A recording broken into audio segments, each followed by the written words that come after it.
ជាទីរាប់អានដែលមកកាន់វីដេអូខ្ញុំសេឡាថ្ងៃនេះខ្ញុំសូមនៅលើកនៅមេរៀន Excel ដែលតាក់ទងនឹងមេរៀនមួយគឺតារាងការបង់រំលោះប្រាក់ដើមថេរមានន័យថាបើសិនជាបងប្អូនមានប្រាក់ចងការឲ្យគេឬក៏យើងខ្ចីប្រាក់គេតើធ្វើម៉េចដើម្បីឲ្យយើងដឹងថាយើងបង់ប្រាក់សរុបដែលត្រូវបង់ហ្នឹងប្រមាណតើគេស៊ីការប្រាក់យើងប្រមាណដែរបាទឧទាហរណ៍ខ្ញុំដាក់ថា300ចុះហើយតើបងប្អូនខ្ចីគេហ្នឹងតើអត្រាការប្រាក់គេប្រមាណដែរចំនួនដែលបងប្អូនខ្ចីលុយគេហ្នឹងគឺខ្ចីប្រមាណចំនួនរយៈពេលប្រមាណខែឬប្រមាណឆ្នាំបាទឧទាហរណ៍1ឆ្នាំចុះរយៈពេល12ខែបាទអញ្ចឹងឧទាហរណ៍បើសិនជាការបច្ឆេទយើងអាចថាបើសិនជាយើងទៅបង់ថ្ងៃណាយើងអាចដាក់ថ្ងៃបច្ឆេទថ្ងៃនោះនៅហើយដើម្បីរកប្រាក់ដើមដែលត្រូវបង់តើយើងធ្វើម៉េចដើម្បីឃើញនៅប្រាក់ដើមដែលត្រូវបង់ទីមួយយើងចាប់ដើមគណនាទាំងអស់គ្នាទៅបាទយើងស្មើយើងយកប្រាក់ខ្ចីយកមកចែកនឹងចំនួនខែដែលយើងខ្ចីបាទតមកទៀតមានន័យយើងបានឃើញនេះប្រាក់ដើមដែលត្រូវសងអញ្ចឹងយើងមិនទាន់ដឹងថាការប្រាក់គេស៊ីយើងប្រមាណទេអញ្ចឹងយើងត្រូវរកការប្រាក់ទៀតស្មើយកប្រាក់ខ្ចីហ្នឹងបាទគុណនឹងការប្រាក់ដែលគេយកយើងបាទ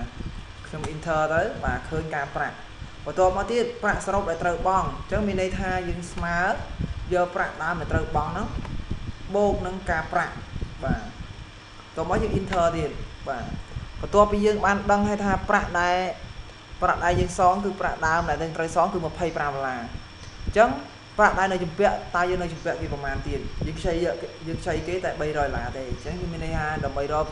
ប្រាក់នៅជំពាក់ហ្នឹងគឺយើងស្មើយកប្រាក់ខ្ចីមកដកនឹងប្រាក់ដើមដែលត្រូវសងបាទហើយខ្ញុំ enter ដែរអញ្ចឹងមានន័យថាយើងបង់ប្រាក់ដើមដែលត្រូវបង់នៅខែទី1នេះគឺ$25អញ្ចឹងប្រាក់ដែលយើងនឹងជំពាក់គេទៀតនេះគឺ$275បាទអញ្ចឹងយើងត្រូវគណនាលើ cell ទី2ទៀតដើម្បីអូសទៅចម្លើយអូតូស្មើមានន័យថាយើងចូលមើលទៅប្រាក់ដើមបង់តារាងបង់ប្រាក់រំលោះប្រាក់ដើមថេរអញ្ចឹងមានន័យថាយកប្រាក់ដើមដែលត្រូវបង់ហ្នឹងគឺយើងចុចលើប្រាក់ដើមដែលត្រូវបង់ហ្នឹងយើង enter យ៉ាងម្ដងដោយសារអីគេគឺតារាងបង់រំលោះប្រាក់ដើមថេរអញ្ចឹងដើម្បីរកការប្រាក់អញ្ចឹងដើម្បីរកការប្រាក់អញ្ចឹងយើងស្មើ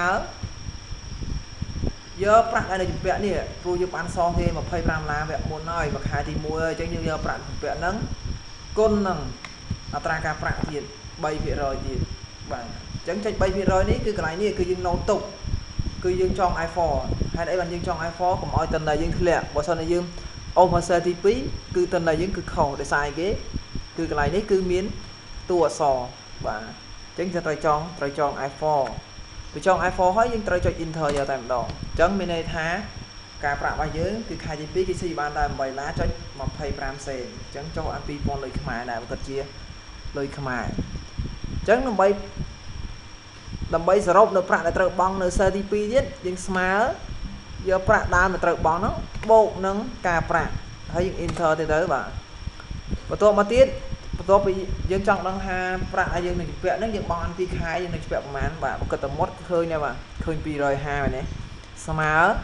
យកប្រាក់នៅជំពាក់នេះ cell នេះបាទយកមកដកនឹងប្រាក់ដើមដែលត្រូវបង់នៅ cell ទី2នេះបាទខ្ញុំ enter បាទបន្ទាប់មកទៀតខ្ញុំ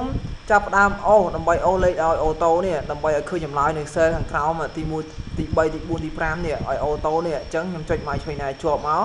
កអូសទៅលើតិន័យរបស់យើងតមកទៀតយើងអូសដោយអូតូនេះបាទដាក់ចំកែងនេះចុចមកឆ្វេងណាជាប់មកបាទតមកយើងបលែងទៅឃើញតិន័យដែលយើងត្រូវបង់គឺខែទី3បង់$225បាទខែទី4បង់200គត់លុយដែលយើងនឹងជំពាក់សុំតោបាទលុយដែលយើងនឹងជំពាក់គឺ200គត់លុយដែលត្រូវបង់នៅខែទី4នេះគឺ$31.75សេនបាទពេលដែលយើងបង់រយៈពេល1ឆ្នាំហើយនេះអញ្ចឹងលុយដែលយើងជំពាក់នេះគឺអត់មានទេអញ្ចឹងនៅខែចុងក្រោយគឺយើងត្រូវបង់$25.75សេន បាទសូមអរគុណ